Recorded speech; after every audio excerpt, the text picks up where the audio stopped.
Hi guys. I know it's really unfortunate that we're all suffering this pandemic right now, with a lot of people getting infected with the COVID-19. It basically halted our normal lifestyle and our daily routine in life.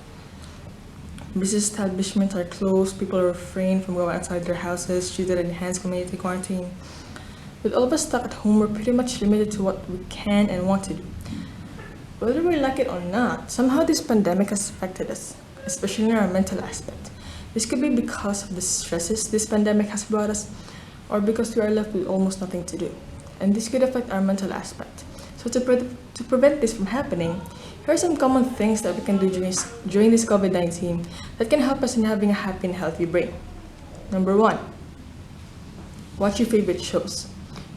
It could be any kind of shows that you want to watch: cartoon, anime, K dramas, international TV shows or series, or YouTube videos, your favorite bloggers, or performances of your favorite bands or artists, or funny videos, or pretty much any video that could help you improve or gain positivity.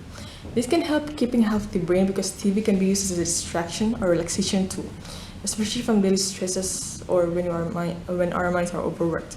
According to some scientists, we do mental relaxation by engaging our brain elsewhere, and not just to shut down. According to Matthew Edlund in an article, the body is always rebuilding itself, but it builds much better if we vary activities. And TV could engage or shift our minds from daily or overwhelming stress without having to do any physical effort. A bit of distraction or could be rejuvenating, according to Pamela B. Rutledge in the same article. There is also another study led by Professor Robin Nabai, I'm not really sure, which shows that the more TV a woman watches, the lower her cortisol levels are, which indicates that she had lower levels of stress. So if you're a bit stressed, TV could provide comfort for you. But remember, too much of everything is bad. So it still suggests that we are cautious of what and how much we watch TV, because too much TV could also stimulate aggressive behaviors and impede cognition. But if you don't want to watch anything on screen because it might hurt your eyes, you can always do number two: read books. Reading, according to studies, involves complex networks of circuits and signals in your brain. Also, it could improve your vocabulary. It helps in keeping our mind engaged. So when we grow older, those brain connections by reading would probably still be strong. That is, if you still keep reading. But if you don't like reading that much and wants to spend more time connecting with people, we can always do number three: chat with your loved ones. One of the reasons maybe why we can't talk with our loved ones as much as we want, because normal stresses and pressures in life are always eating up much of our time. Now that most of the stresses are pushed aside, you have now all the time in the world to connect with your loved ones. According to studies, talking can help cope up with stress, and it's actually better than other negative coping mechanisms like drinking alcohol or using drugs. Also, there's another article by American Society of Aging tells us that older adults with larger social networks have good episodic memory, better cognitive functions, and lower allostatic load, which is the wear and tear on the body and brain from being stressed. So if you want to lower stress, talking might help you with that. Another thing that we want to do but can't do most of the time is number four: to exercise the body. The reasons why we can't do them is because we have no time or just pure laziness. Now that we all have all the time in the world, we might want to start getting out of that laziness of ours. But if you need motivation, many studies have shown that exercise can help in improving the brain. One reason is that exercise, especially cardiovascular exercises, help in bringing enough oxygen in the brain, which is one of the things our brain needs to function. If you want to know more about exercises helping in improving the brain, you can search for the internet. And while searching for them, we can simultaneously start searching for some exercises that you want to do. And when you exercise your body, you might want to also include number five: to exercise your mind. You can do puzzles or brain exercises if you want. there's an app called Lumosity that that that mostly contains activities like working memory, problem solving, divided attention, etc. Many studies have shown that brain exercises can have direct effects on the brain. That's why they're called brain exercises.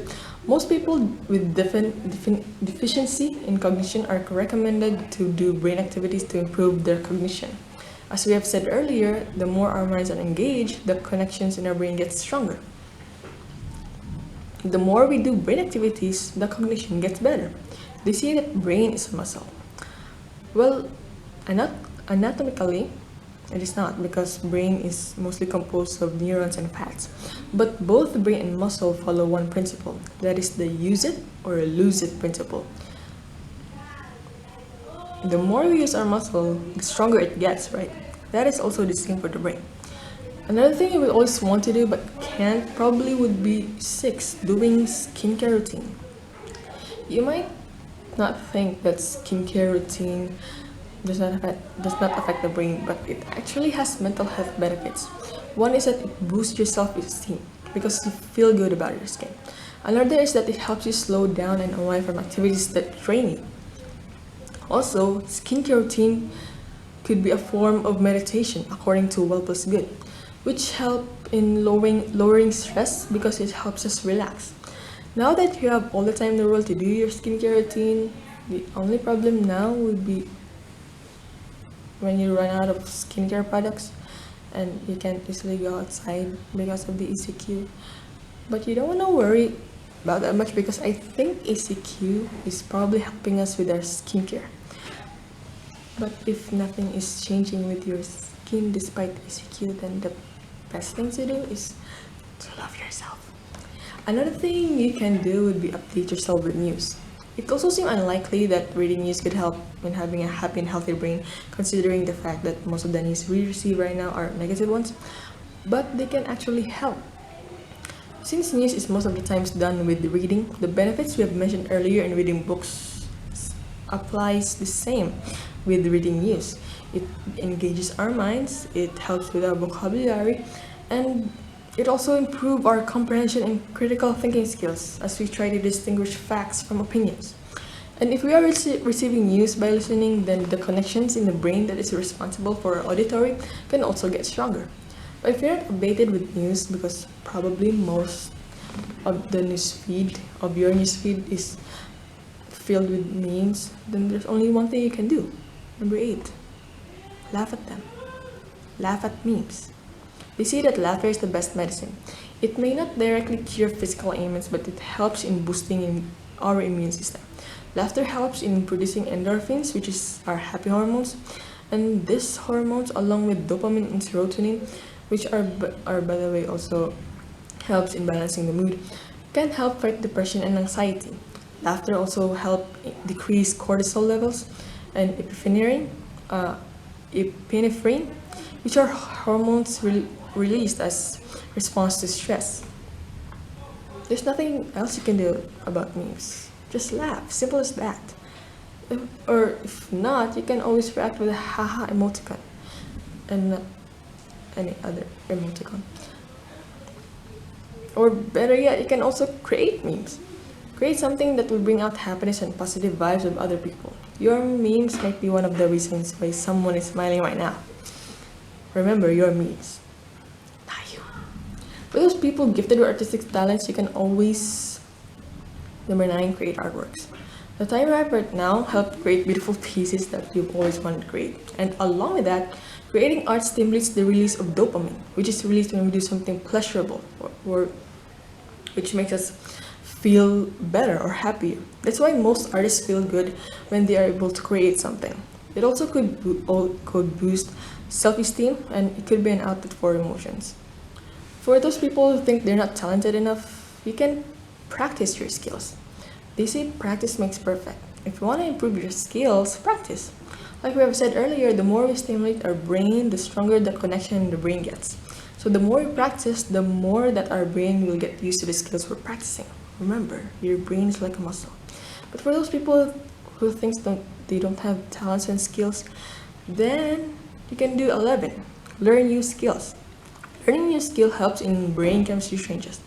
Myelin, which is the white matter in your brain, helps in improving the performance of your brain. The more you practice new skill, the myelin gets denser, and that helps us in learning better.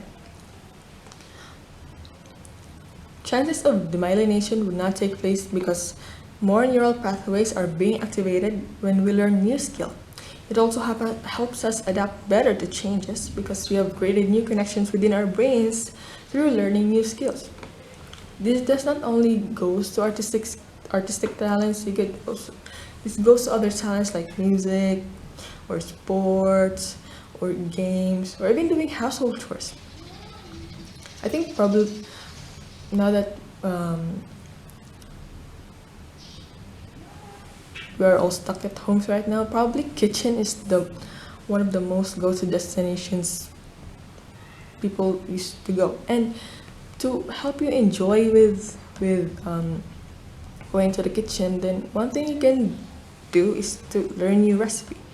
Yes, that's not hard to learn new recipe, unless you get damage in your face because of the exploding oil. But it's still a good experience.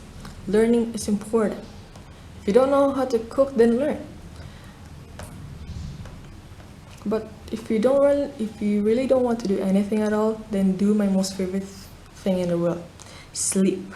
Enough sleep at the right time can help in consolidating memories that we had during the day. So our memory serves us better when we have enough sleep. It also helps sharpen our attention and lower our stress and irritability levels. Most of the activities I have mentioned might be common to us, that we might actually think it does not bring change in our lives, but they actually do.